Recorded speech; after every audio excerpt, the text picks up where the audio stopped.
Hey, my name's Caleb Rivers. I'm 25 and I live in a small rented house at the end of Willow Street in a quiet suburban town just outside New Jersey's bustling cities. It's the kind of place where everyone knows their neighbors enough to wave hello, but not enough to pry into their lives. I graduated with a degree in computer science a couple of years ago and landed a steady job as an IT engineer for a mid-sized software company in the nearby city. The work's decent, mostly troubleshooting networks and coding fixes from my home office some days, but it keeps me busy and pays the bills. My social life isn't exactly thriving. Most of my friends are scattered across the country, so we chat online or play video games remotely. Locally, it's just the occasional nod to folks while I'm watering the lawn or grabbing the mail. There's one neighbor who's always stood out to me, though. Alexis Monroe, 37, lives alone in the two-story house right across the white wooden fence that separates our yards. She's a freelance book editor with shoulder-length brown hair that she often ties back when she's working in her garden. She's got this poised, mature vibe, always dressed neatly in sweaters or blouses, carrying herself with a quiet confidence that makes her seem both approachable and a little distant. I've noticed a subtle sadness in her eyes sometimes, like she's carrying something heavy, but she never lets it show in her interactions. We're not close friends or anything, but we've built up a friendly rapport over the past year since I moved in. She'll chat with me while we're both out tending to our yards, or I'll help her with heavy lifting like moving boxes from her car to the garage.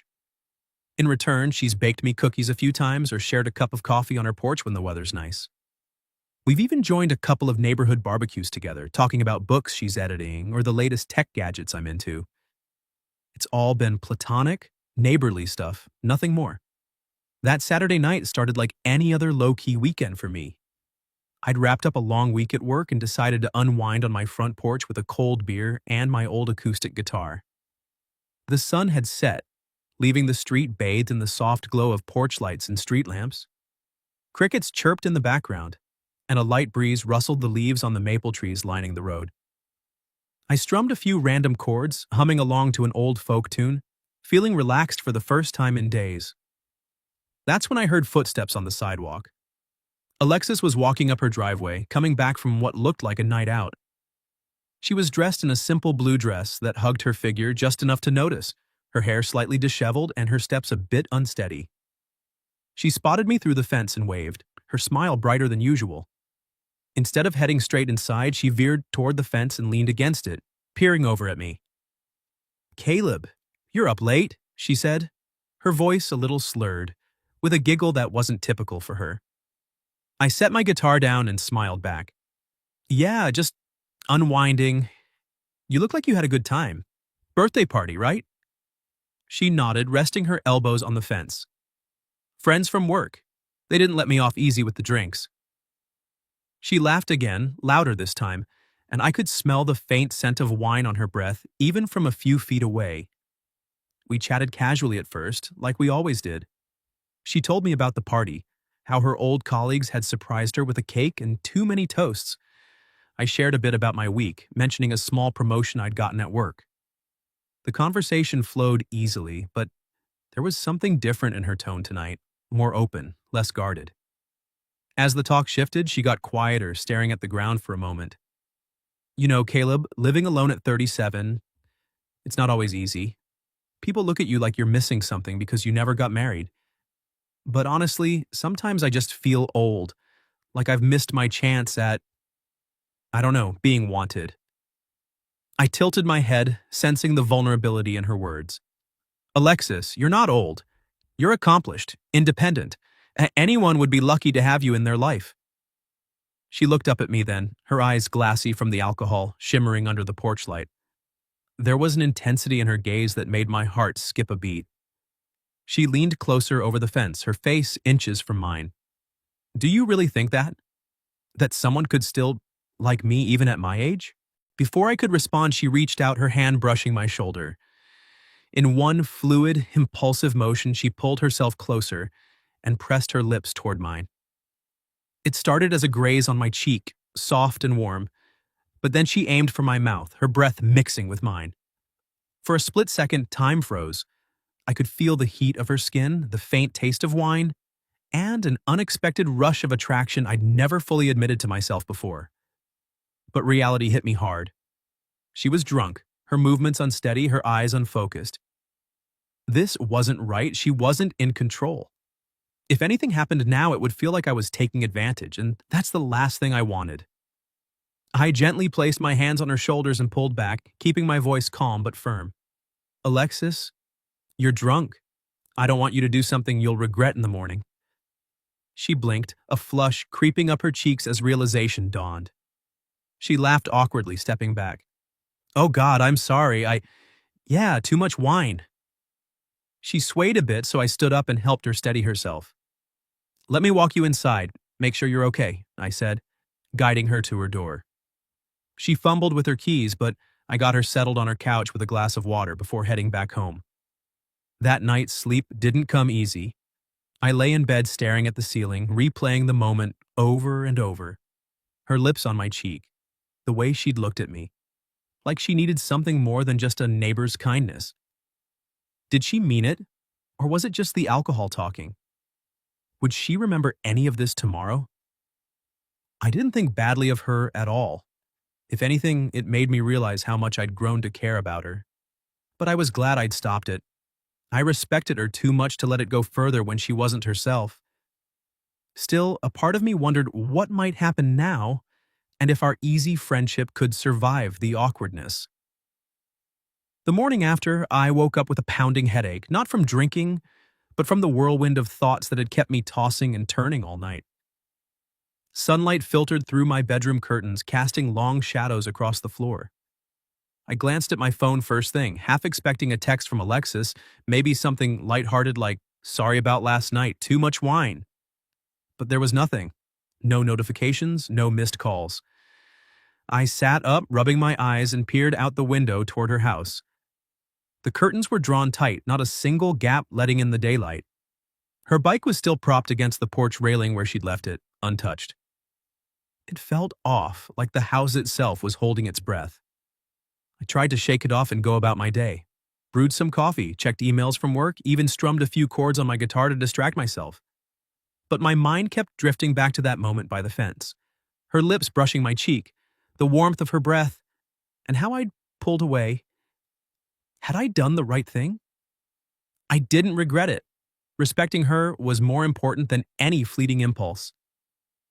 But what if she remembered and felt humiliated? What if she thought I was disgusted or uninterested? The truth was, I wasn't. Alexis had always intrigued me more than I'd let on. Her quiet strength, the way she talked about books with such passion, it made her stand out in this sleepy town. But now, everything felt fragile, like one wrong move could shatter our easy, neighborly dynamic. Around noon, I decided to test the waters. I grabbed a book she'd lent me a few weeks ago, a mystery novel she'd raved about, and walked over to her door, knocking lightly. No answer at first. Then, through the thin wood, her voice came muffled and soft. Caleb, is that you? Yeah, just returning your book, I said, trying to sound casual. You okay in there? A pause. I'm a bit under the weather today. Hangover, I guess. Thanks, though. Just leave it on the porch. Her tone was polite but distant, not like the warm, engaging Alexis I knew. I set the book down and walked back, feeling a knot tighten in my stomach. That was the start of it, the avoidance. Over the next few days, she seemed to vanish from our shared outdoor routines. I'd head out to mow the lawn or water the plants, and if she was in her yard, she'd quickly gather her tools and head inside, muttering something about needing to check on dinner. Our usual weekend neighborhood gatherings, a casual barbecue or coffee chat with a couple of other folks on the street, happened without her. One afternoon, I ran into Mrs. Harlan, the elderly widow 2 doors down, while checking the mail. She pulled me aside with a concerned whisper. Have you noticed Alexis acting strange? She's been holed up in that house like she's avoiding the world. I nodded vaguely, not wanting to spill details. Yeah, maybe she's just busy with work. But deep down, I knew it was because of me, or rather, because of that night. I sent her a casual text midweek. Hey, hope you're feeling better. Up for coffee this weekend? No reply. The silence gnawed at me. I wasn't angry or offended, I was sad. Sad that I'd somehow made her feel ashamed, that our comfortable chats over the fence might be gone for good. I'd always admired her independence, but now I wondered if that mask hid deeper insecurities. And honestly, it forced me to confront my own feelings. Had I been ignoring a quiet attraction all this time? The age difference, 12 years, had never bothered me in theory, but in practice, it made everything feel complicated. What if she saw me as just a kid next door? The awkwardness peaked one evening when I was taking out the trash. The sun was dipping low, painting the sky in oranges and pinks. As I wheeled the bin to the curb, Alexis emerged from her garage, carrying a recycling bag. Our eyes met for a split second before she looked down, her cheeks flushing red. She hurried toward the curb, keeping her head averted. "Evening, Alexis," I said, trying to keep my voice steady and friendly. She mumbled a quick, "Hi," without looking up, dumped her bag, and turned back toward her house, closing the door behind her with a soft click. I stood there for a moment, the bin forgotten at my side, feeling a wave of heaviness wash over me. It wasn't rejection that hurt, it was the loss of connection. We'd gone from easy conversations to this strained silence, and I hated it. Part of me wanted to knock on her door right then and explain everything, that I didn't think less of her, that I'd stopped her out of care, not disgust. But what if that made her even more embarrassed? What if she didn't remember it all and thought I was overstepping? Ignoring it felt worse, though, like letting the gap widen until we became strangers sharing a fence. That night, as I lay in bed listening to the distant hum of traffic from the highway, memories flooded back. The way she'd laugh at my bad jokes during those yard chats, how she'd share stories from her editing gigs with such enthusiasm. I realized I missed her more than I expected. Not just as a neighbor, but as someone who'd quietly become a bright spot in my routine life. The question now was how to fix this without making it worse. I didn't know yet, but the uncertainty kept me awake, staring into the dark, wondering if things could ever go back to normal, or if normal was even what I wanted anymore. After nearly a week of that suffocating silence, I couldn't take it anymore.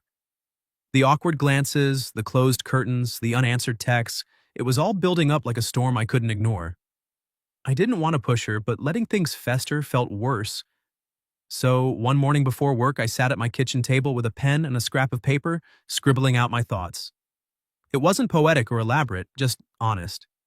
"I don't want you to feel embarrassed or avoid me. I don't think any less of you. I just want things to go back to how they were. Or better, if that's what you want. If you feel like talking, I'm here. Caleb." I folded it into an envelope, walked over to her porch when I knew she was inside, and slipped it through the mail slot. My heart raced as I headed back home, wondering if I'd just made everything worse. The day dragged on at work, endless code reviews and virtual meetings that blurred together. By afternoon, I was back home trying to focus on a project, but constantly checking my phone. Nothing. I paced the living room, second-guessing every word in that note. What if she thought I was being presumptuous? What if she didn't remember the kiss at all, and now I'd planted the idea in her head? The uncertainty was killing me. Then around 4 o'clock, there was a soft knock on my door. I opened it, and there she was, Alexis, standing on my porch in a beige sweater and jeans, her hair tied back in a neat bun. Her eyes were downcast at first, a mix of nervousness and determination flickering across her face. She looked tired, like she hadn't slept much either, but there was a resolve in her posture that made my stomach flip. "Caleb," she said quietly, "do you have a minute to talk?" "Of course," I replied, stepping aside to let her in. But she gestured toward the porch chairs instead. "Out here is fine, if that's okay."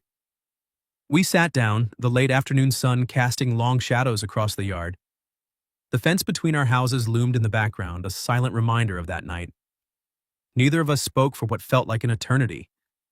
I could hear birds chirping and a distant lawnmower, but the air between us was thick with unspoken words. Finally, she broke the silence, her voice steady but soft. "I got your note. Thank you for that. It means a lot." She paused, fiddling with the hem of her sweater. "Caleb, I'm sorry about the other night. I drank too much, and I lost control. It wasn't fair to you." I shook my head quickly. "Alexis, you don't need to apologize. She held up a hand, cutting me off gently. "No, I do. But the truth is, what embarrasses me most isn't just the drinking or the attempt. It's that I've liked you for a while now and I never had the courage to say it. That night, the alcohol made me bold, but it also made me stupid. I put you in an awkward position and I've been hiding ever since because I didn't know how to face you. Her words hung in the air and I felt a rush of relief mixed with surprise. Liked me? All this time, I'd been the one harboring quiet feelings, assuming they were one-sided. I leaned forward, looking her straight in the eyes. Alexis, listen. I don't think badly of you at all, not even a little. I stopped you that night not because I didn't want it, but because I respect you too much to let anything happen when you weren't fully yourself. You were drunk, and I didn't want you to wake up regretting it or feeling like I'd taken advantage. She blinked, her eyes widening in genuine shock. You mean that? I thought maybe you were just being polite or that the age thing. No, I said firmly, my voice steady. The age thing doesn't matter to me, and honestly, I've liked you too for longer than I'd admit. Your laugh when we're talking over the fence, the way you get excited about a good book, it's all stuck with me. I just never said anything because I didn't want to complicate our friendship. A small smile tugged at her lips, but her eyes glistened with unshed tears. Really? I always figured you saw me as just the nice older neighbor, someone safe to chat with. I chuckled softly, feeling the tension ease. Far from it. If you're open to it, maybe we could try being more than that. No pressure, no rush, just see where it goes. The tears spilled over then, but she was smiling through them. A real, radiant smile that lit up her face. Without another word, she leaned forward and wrapped her arms around me in a tight hug. I hugged her back, feeling the warmth of her against me, the faint scent of her shampoo. It wasn't romantic in that moment, it was relief, pure and simple. We held on for a long time, the weight of the past week lifting off our shoulders. When we finally pulled apart, she wiped her eyes and laughed lightly. Thank you for not making me feel ridiculous, and for being so kind about all this. You don't have to thank me, I said. I'm just glad we're talking. I missed our chats. Me too, she admitted. We sat there a bit longer, the conversation shifting to lighter things. Her latest editing project, my work frustrations. But underneath it all was a new understanding, a promise of something more. As the sun dipped lower, she stood up, giving my hand a quick squeeze. Let's take it slow, okay? But I'm glad we cleared the air. I nodded, watching her walk back to her house. For the first time in days, I felt like things might actually be okay, or even better. A few days after our talk on the porch, Alexis texted me with an invitation that made my heart race. Dinner this Friday? There's a little Italian place downtown I've been meaning to try. I agreed immediately, feeling a mix of excitement and nerves. I'd never been on a real date with her before, and the thought of shifting from neighbors to something more felt both thrilling and surreal. On Friday evening, I stood in front of her door with a small bouquet of red roses I'd picked up from the florist on my way home from work. My palms were sweaty as I knocked, but when she opened the door, any anxiety melted away. She looked stunning, wearing a simple navy dress that accentuated her figure, her hair loose and wavy around her shoulders, a touch of makeup highlighting her eyes. It was a far cry from the casual sweaters and jeans I was used to seeing her in while gardening. Wow, I said, handing her the flowers. You look amazing. She blushed, taking the bouquet and inhaling the scent. Thank you, Caleb. These are beautiful. Then, without hesitation, she stepped forward and hugged me tightly, her arms wrapping around my neck. I held her close, breathing in the subtle floral perfume she wore. It felt right, like the final barrier between us had crumbled. We drove to the restaurant in my car, the radio playing soft jazz in the background. The place was cozy, with dim lighting, checkered tablecloths, and the aroma of garlic and fresh pasta filling the air. We were seated at a corner table away from the main crowd, which gave us a sense of privacy. Over appetizers, bruschetta, and a shared salad, we dove into conversations we'd only skimmed before. She told me about her childhood in a small town in Pennsylvania, how she'd always loved books and dreamed of being a writer before settling into editing. It's fulfilling, she said, sipping her wine, but sometimes I wonder if I played it too safe. Never took risks in love or life. I shared my own stories, growing up in New Jersey with parents who worked long hours, how I'd buried myself in computers as a kid to escape the loneliness. I've dated a bit, I admitted, but nothing serious. Always felt like I was waiting for something real. Our eyes met across the table, and there was an unspoken understanding. The age gap came up naturally, without awkwardness. I used to worry about it, she confessed, tracing the rim of her glass. Being with someone younger, people talk, but with you it doesn't feel like that. You make me feel seen, not judged. I reached across the table and took her hand. It doesn't matter to me. You're incredible, Alexis. Smart, kind, beautiful. The rest is just numbers. She squeezed my hand back, her smile genuine and warm. Dinner stretched on, pasta for her, risotto for me, followed by tiramisu. We split. We laughed about silly things like her disastrous attempts at baking bread during the pandemic or my failed college band. By the time we left, the sun had set and the town lights twinkled around us. Instead of heading straight home, we decided to walk along the nearby lake path, the cool evening air brushing against our skin. The water lapped gently at the shore, and fireflies danced in the distance. As we strolled, I slipped my arm around her waist and she leaned into me, her head resting on my shoulder. "Caleb," she said softly, "that night by the fence, I was scared.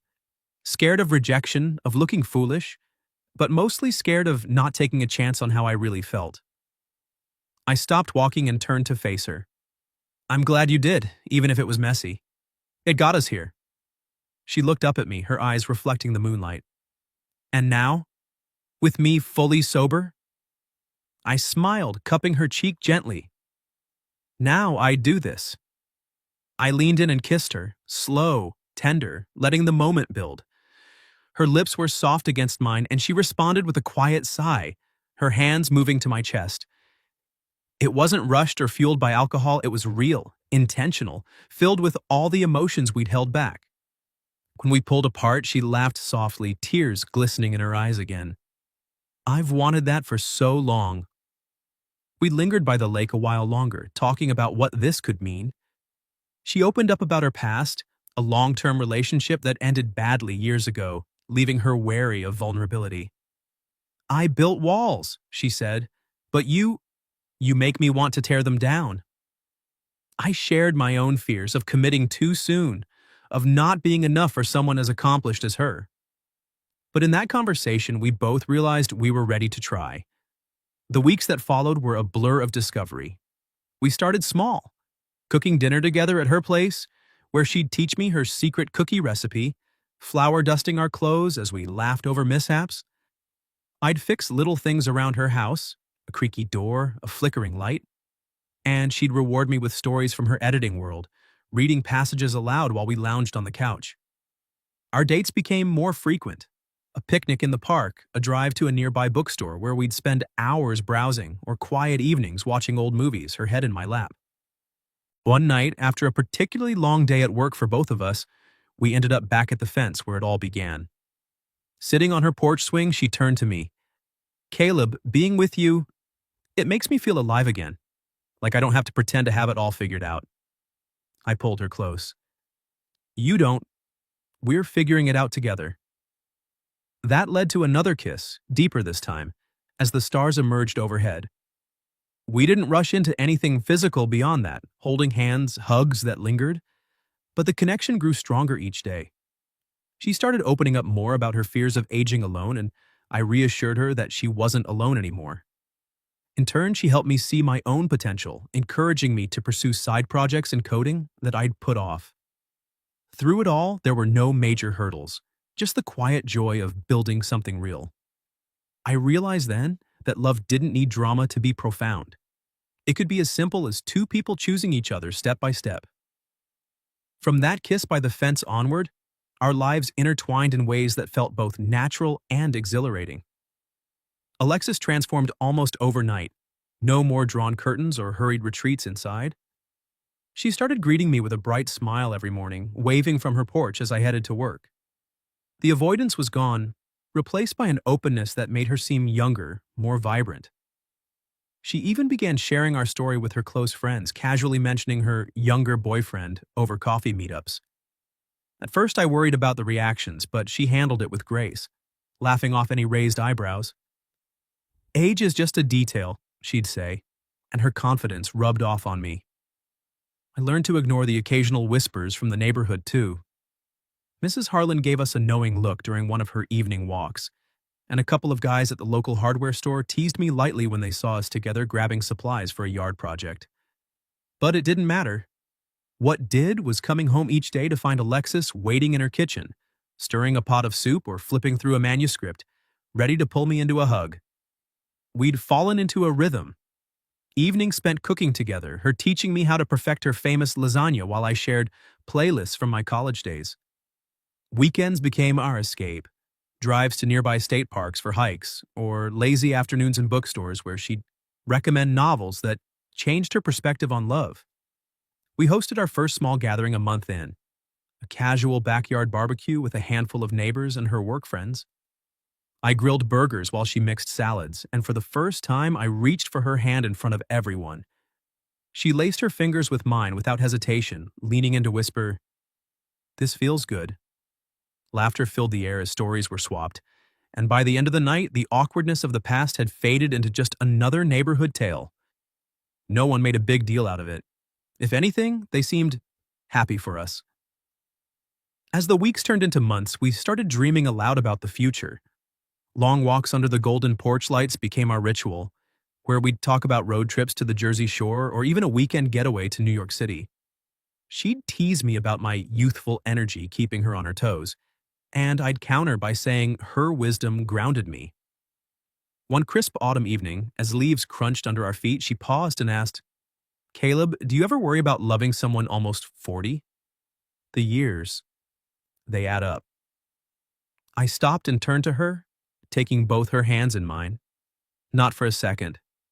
Love isn't about counting years, it's about finding someone who makes you want to be real, vulnerabilities and all. You've shown me that. And honestly, you make me feel like we're both starting fresh." She smiled, her eyes softening, and pulled me into an embrace. In that moment, I knew we'd crossed into something lasting. Our happiness wasn't flawless, of course. There were days when doubts crept in, her wondering if I'd eventually want someone my age, me fretting about keeping up with her established life. Whispers from acquaintances occasionally reached us, like a co-worker of hers asking if she was robbing the cradle. But we faced it together, talking through the insecurities over late-night tea on her couch. Those conversations only strengthened us, turning potential cracks into bonds. We didn't rush into big changes, no talks of moving in or rings just yet. Instead, we savored the everyday joys. Her surprising me with the first edition book I'd mentioned wanting, me fixing her leaky roof during a rainstorm and staying for a movie marathon afterward. Intimacy grew naturally, too, soft touches turning into lingering kisses, nights where we'd fall asleep tangled on the couch, waking to the sound of birds outside. It wasn't about passion alone, it was comfort, trust, the kind that heals old wounds. Looking back, I realized happiness doesn't demand perfection or timelines. It thrives in the quiet choices. The decision to face embarrassment head-on, to forgive impulses born from loneliness, to love without apology. Alexis taught me that, and in return, I helped her rediscover the spark she'd thought was lost. Our houses, once separated by that simple fence, now felt like one shared space, filled with light and laughter. As the season shifted, we kept building, planning holidays together, introducing each other to more friends, even talking vaguely about what forever might look like. Whatever came next, I knew one thing. In her, I'd found not just a partner, but a reminder that second chances arrive when you least expect them, wrapped in the warmth of a neighbor's smile.